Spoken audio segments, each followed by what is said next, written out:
Welcome to the Bubba Army YouTube channel. Live from the Sunbelt Rental Studios, it's the Bubba the Love Spot Show. And on the show is a stud, if you know anything about racing. And his dad was a famous racer. I think your dad is your strategist now, isn't he, Colton? That's correct. Yeah. Hello, everyone. Hello, everybody. It's Colton Herta.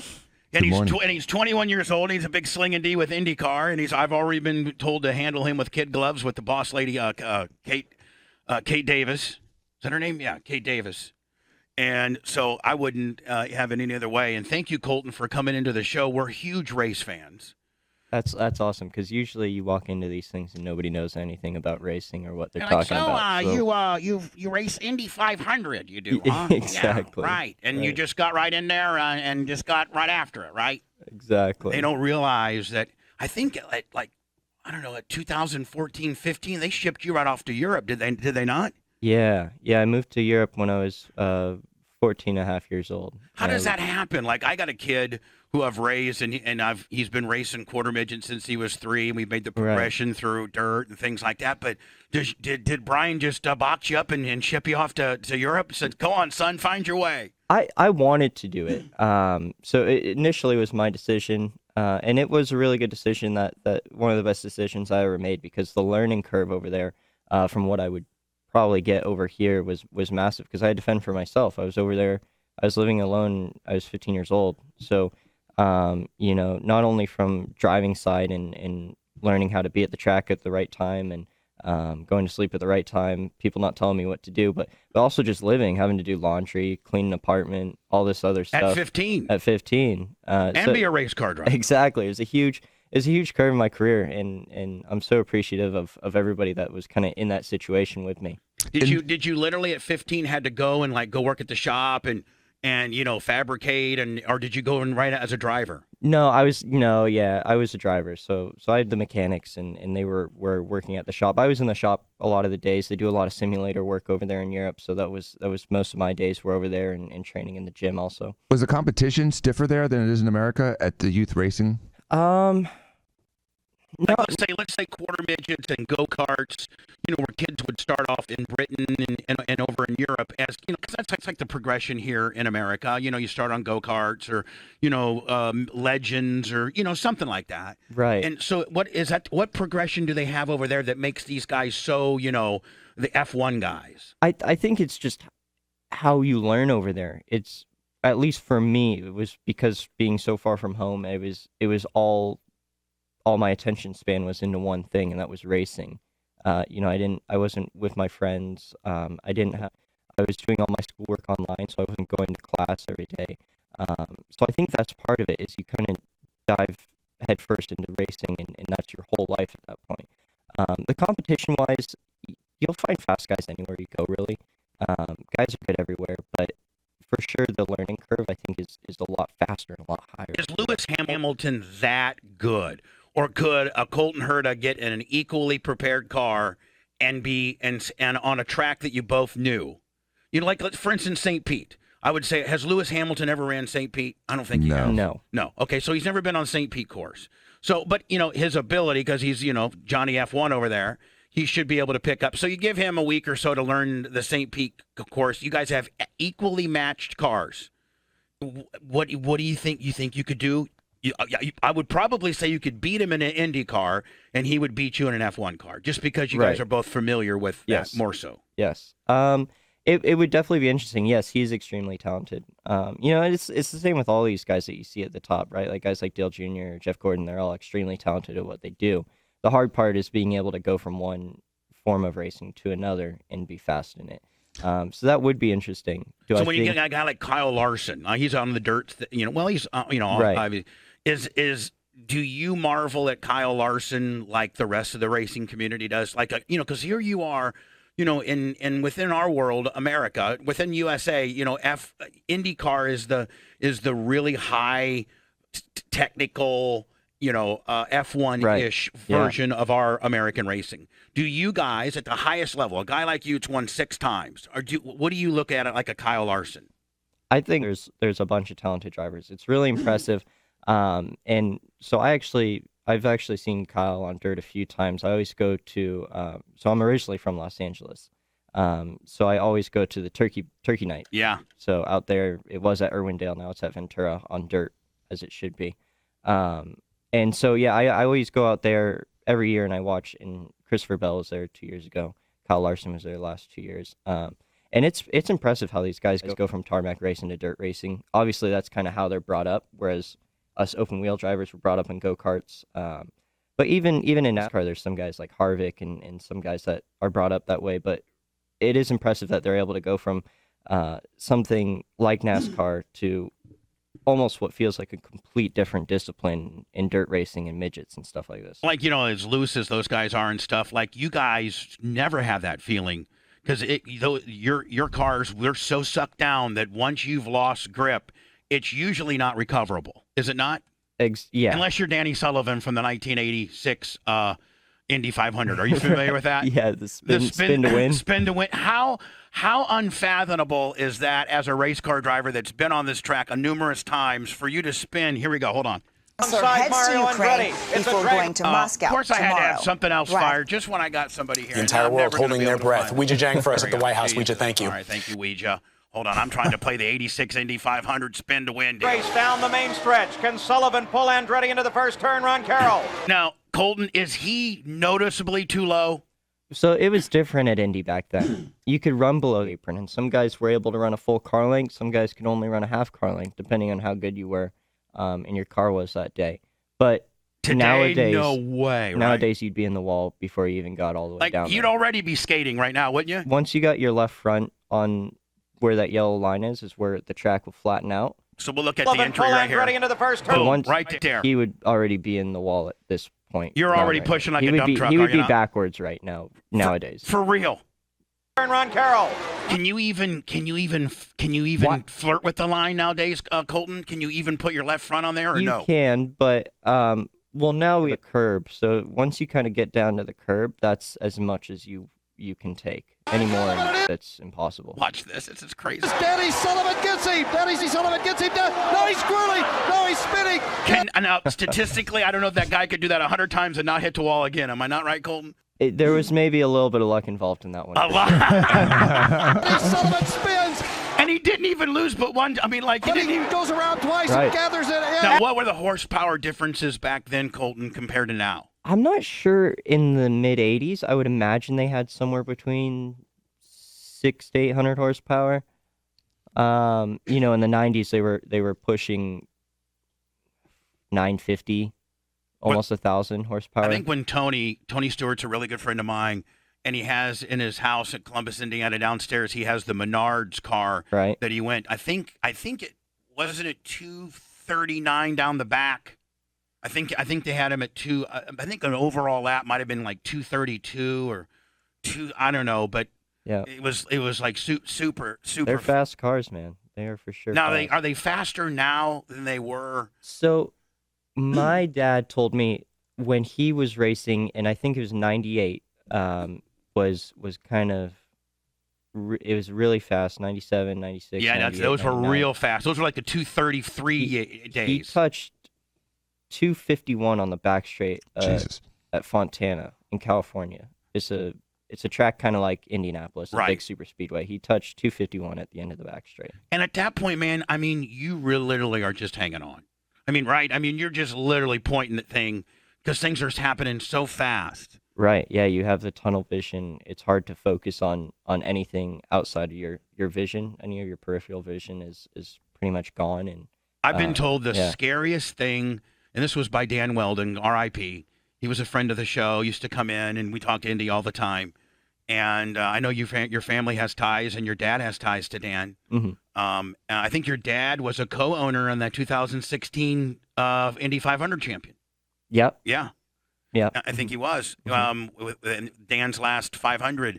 But he said the most intimidating thing about IndyCar racing is the first time that you go into turn one into Indy full speed because it feels like the grandstands are literally on top of you. Is that your experience? It's narrower when you're in the car for sure. Right. Well, I mean, on TV it looks like you have space, and then when you actually go there in person, holy crap, this is narrow. And then once you get in the car for the first time, and you're going 230 down the back, you know, something like that. You know, coming out of 4, and you have to hold it flat. And then you guys always zigzag. Does the wall have that much airfoil that you guys always, because you guys always zigzag to the front? What is that? Why do they do that? So the cars, if you were to actually like run, you can't really see it on TV, but if you were to run behind a car, I guess I'll show the camera. The car is actually set up to only turn left, right? The NASCARs and when we race on oval. So going down the straights, it's what we call crab walking. So the car will actually go sideways pretty much. Crabbing a little bit. Yeah. So if you were to let go of the wheel, it would naturally pull left.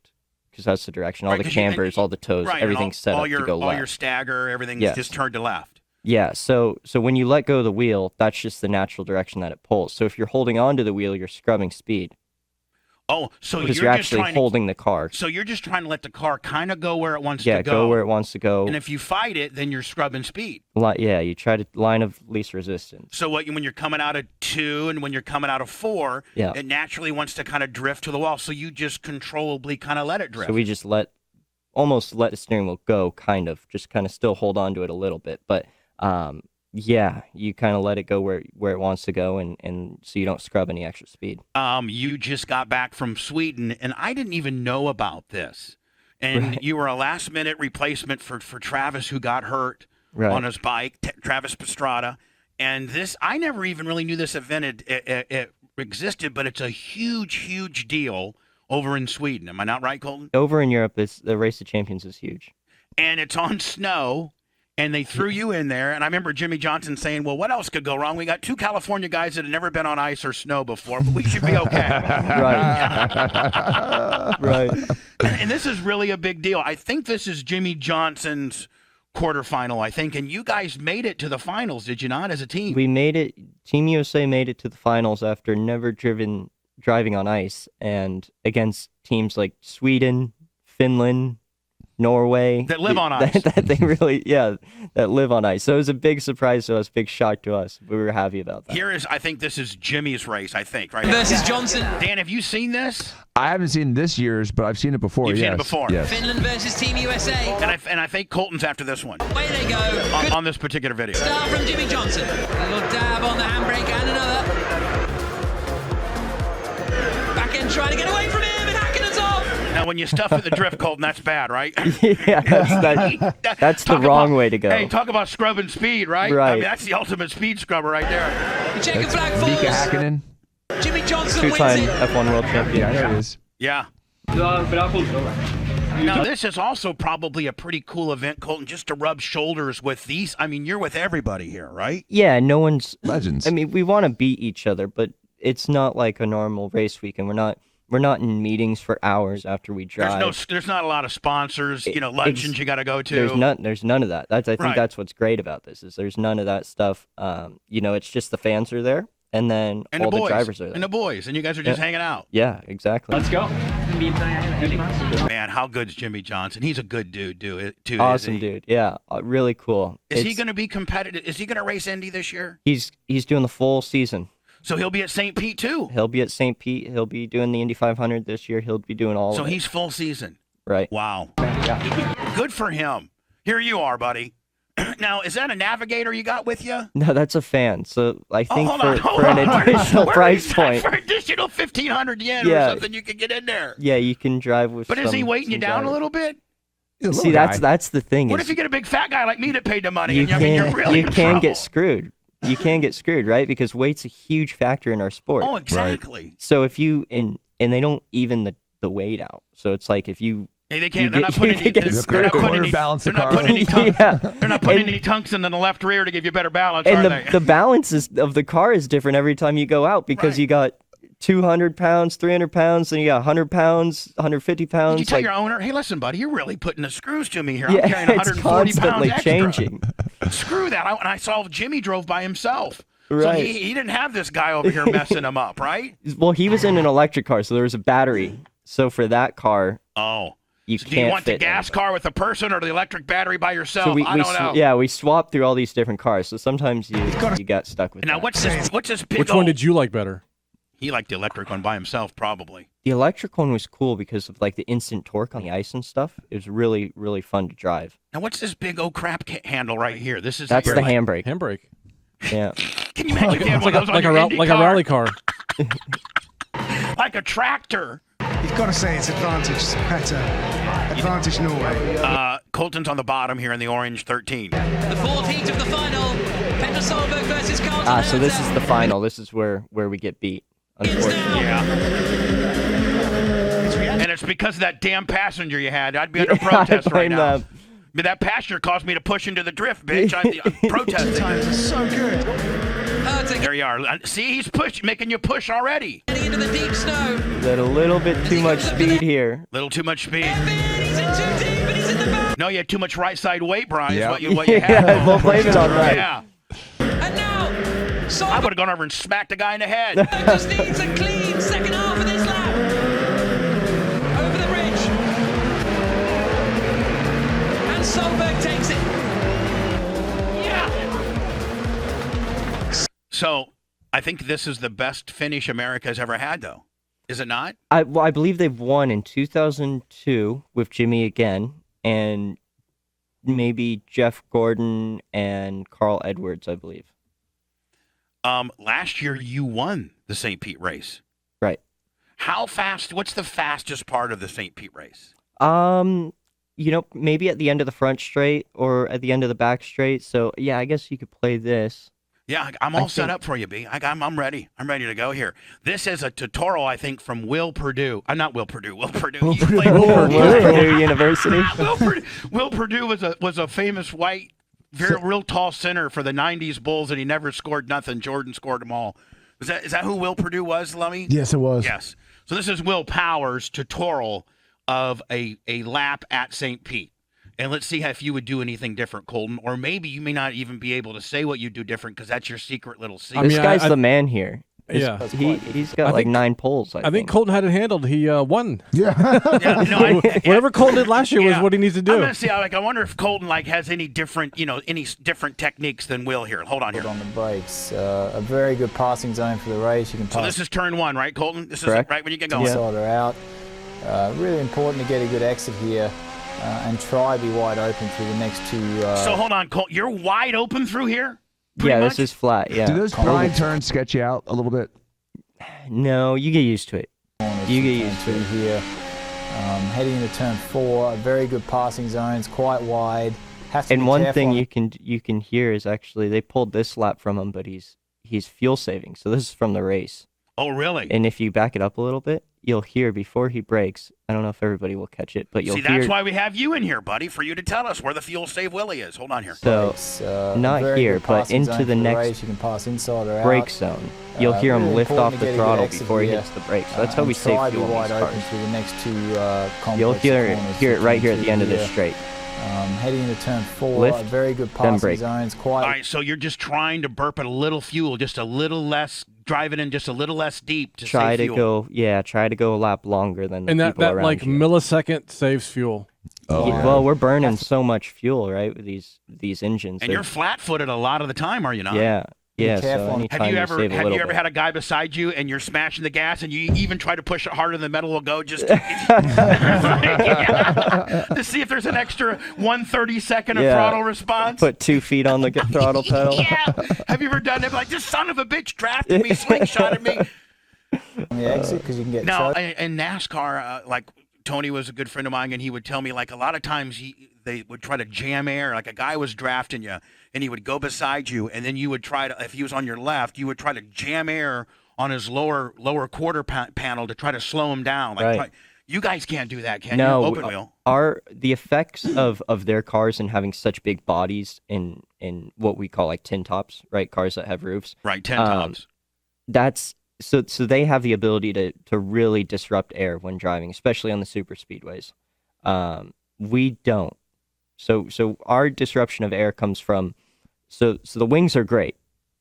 and they work fine when you're out in front and nobody can Clean it when you're clean air. Clean air. But when Correct. you got a guy behind you, you're all assy, aren't you? The problem is when the air hits the wings, it dissipates it in all sorts of different directions. So the guy behind them is not getting clean air. They're not getting air straight to the nose, how the car is designed to be. So is he ill handling, and you, the guy in front, ill? Are you both ill? No, the guy would be better off. So it's probably about 15 to 20% more grip for the car in front. In the front.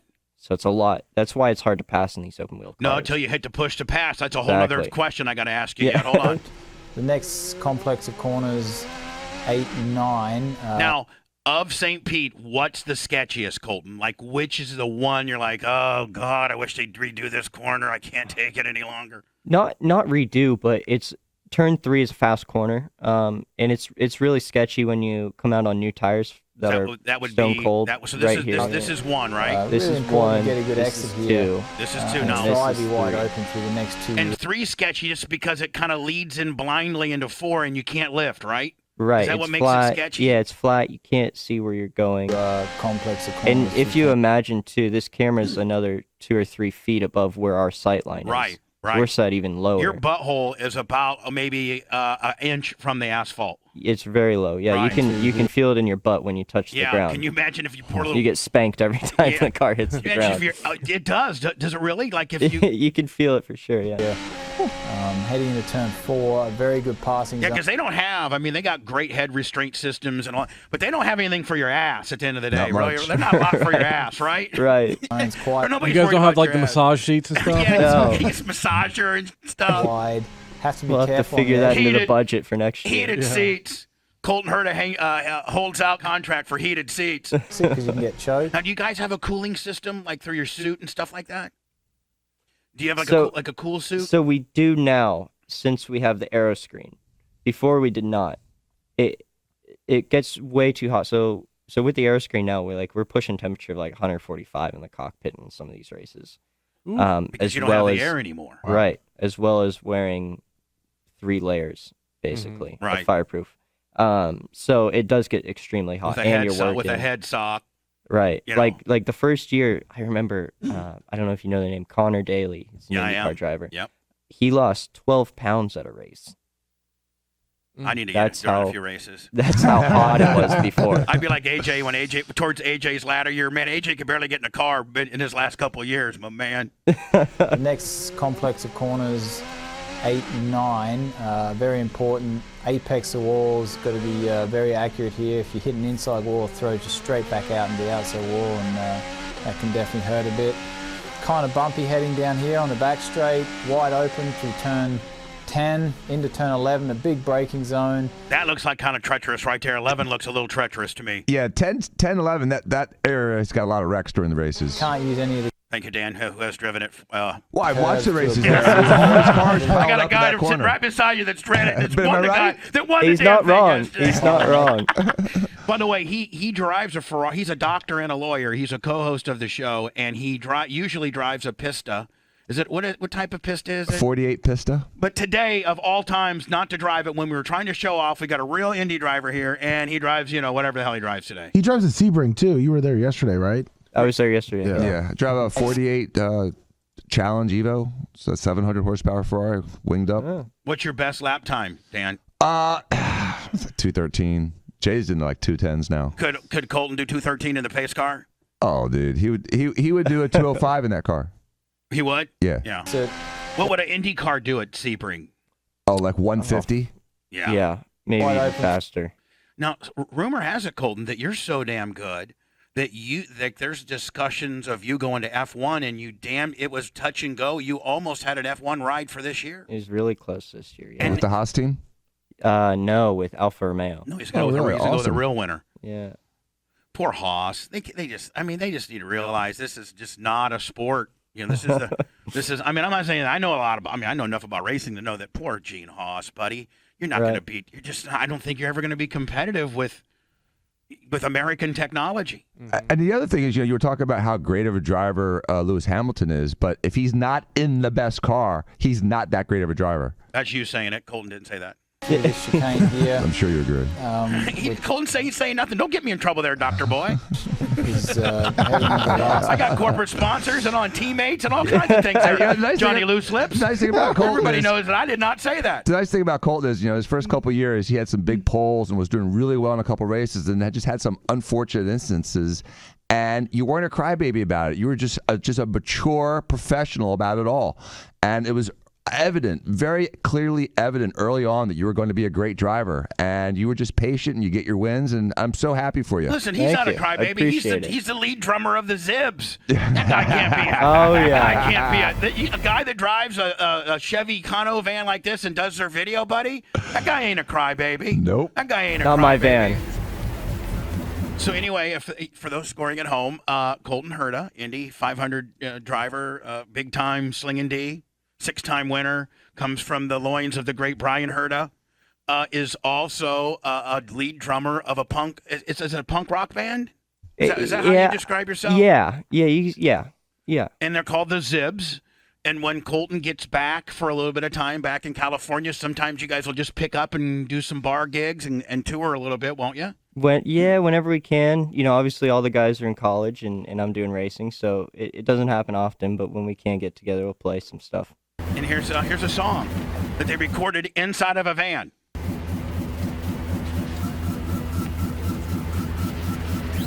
All right, you guys ready to play? Yeah, let's ready to play.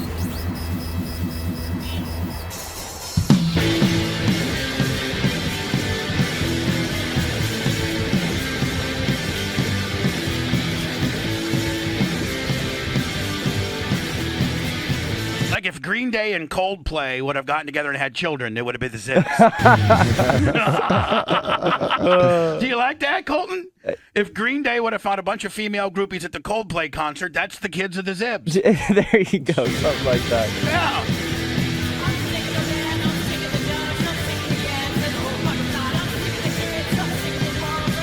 By the way, that's Colton on the drums. This should be your outro. You know how you walk out? They have walking out music. Now, ladies and gentlemen, put your hands together for last year's winner, Colton Herta, and you go out on the stage. They should play your own music. Right. I'm sick of the man. I'm sick of all this nonsense. You guys corporate America sucks.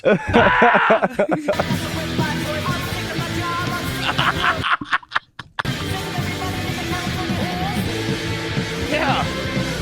Oh, there you go.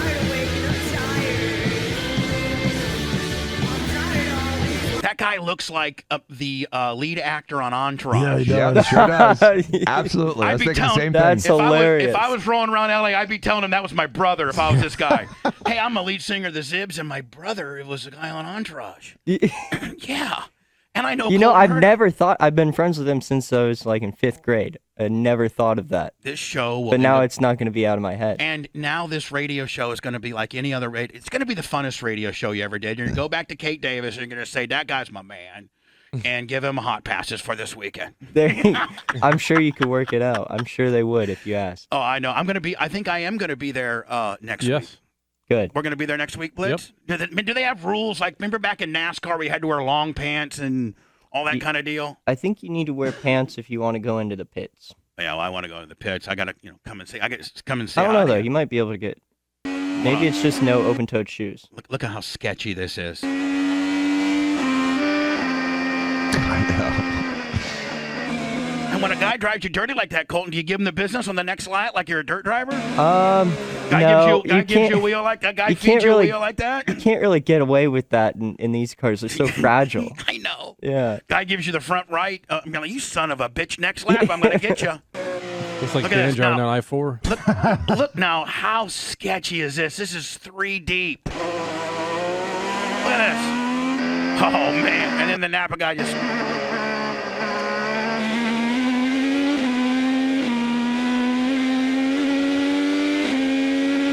Don't they say, Colton, that those steering wheels are like $50,000? Yeah, the wheels itself. Yeah. So if you get mad and you nose it into one of the walls, some of the NASCAR guys will get out and throw their steering wheel. I don't think you can throw your steering wheel. Some people still do. They're mad. For real?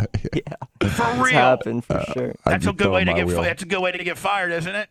Yeah. So I don't know if you're worth enough to the team. You can get away with a lot more than you'd think. If Lewis Hamilton chucked his, I think those are 275,000, aren't they, Dan? The steering wheels. I would imagine they're more than the IndyCar ones. Yeah, yeah, they're super expensive. There's a rule in Formula One that they get out of the car, they got to put that wheel right back on so that the corner workers can move the car. Right.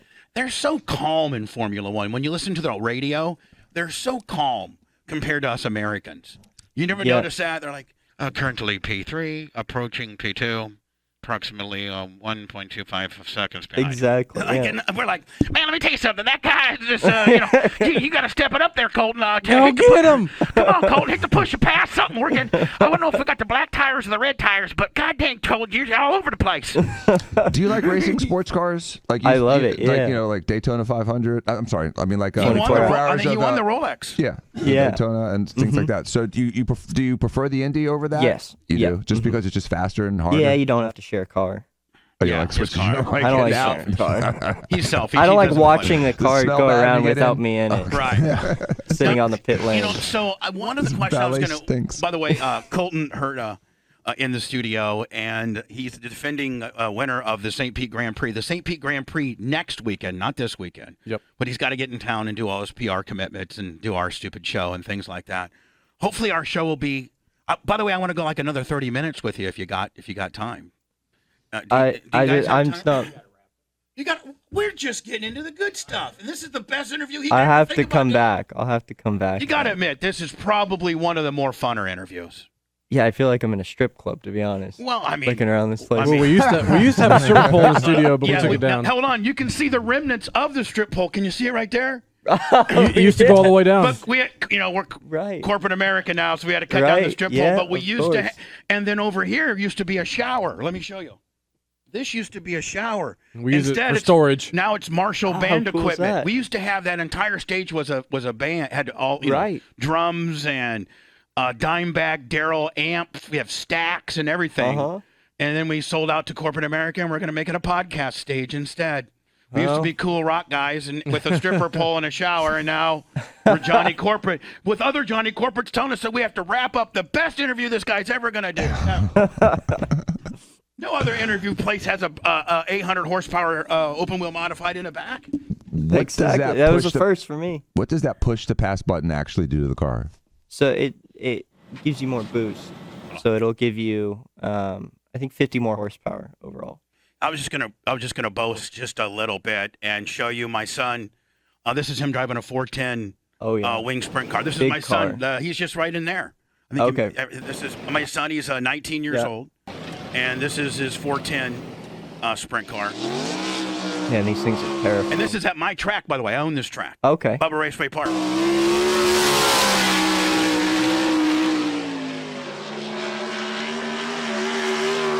those things are terrifying. They're fat and they're sketch. Especially when you get all sideways, like right here. Hold on. I think there's a good. There you go. Working it. Turn number 4. Oh, there's Tony. Oh, yeah. There's Green Tony. flag set to fly on the first. Oh, Tyler, you were on the outside pole here, weren't you, buddy? Yes. Racing action. So this is the heat race, Colton, right here. Okay, right. From a couple years ago. Away we go. Well, puts a lot of laps on this racetrack in practice. Look at Smith looking across down the inside of Thorson. Thorson's going to watch him pass on through, and there's this darn thing he can do about it.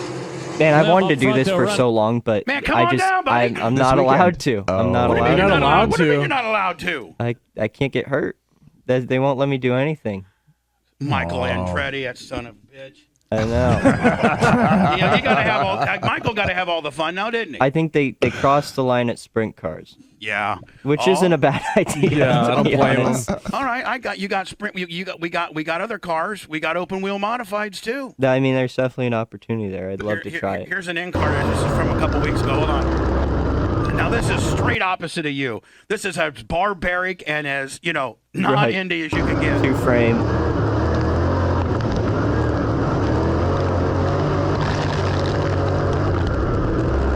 A little tear off wheelie. Yeah. All right. Well, listen, Colton. I know they're bugging me to wrap this up. Next time you guys do Colton with me, we have to have an hour. Okay. Okay. Yeah. Thank you. That's my demand. Colton, We're to come see at the track next weekend too. Yeah, and don't act like come you say don't. hi. And don't act like you don't know us, okay? I know we're the. Yeah, he's gonna turn his head. I know you got like Hertz and all these big time corporate people, but don't act like you don't know the rough around. He's gonna get on his moped and drive away like they all do. Don't act like you don't. Listen, all tracks need a little bit of white trash there, okay? So, don't treat us like you don't know us, buddy. All right. Well, it sounds good. Thanks so much for having me, guys. Colton Herta, let's have you back sometime and be able to really, really get into some stuff, buddy. For sure. And good luck with the Zibs. I mean, we're going to play it. Is that okay? I mean, we'll play the There you Zibs go. from now on. There you go. Maybe you get a little iTunes royalties or something like that. There you go. Colton Herta, ladies and gentlemen. You can always, everything. Colton, tell us all of your social. Is it all Colton Herta? It's just going to be Colton Herta straight, yeah. Colton Herta straight. There you go. Colton, thank you so very much.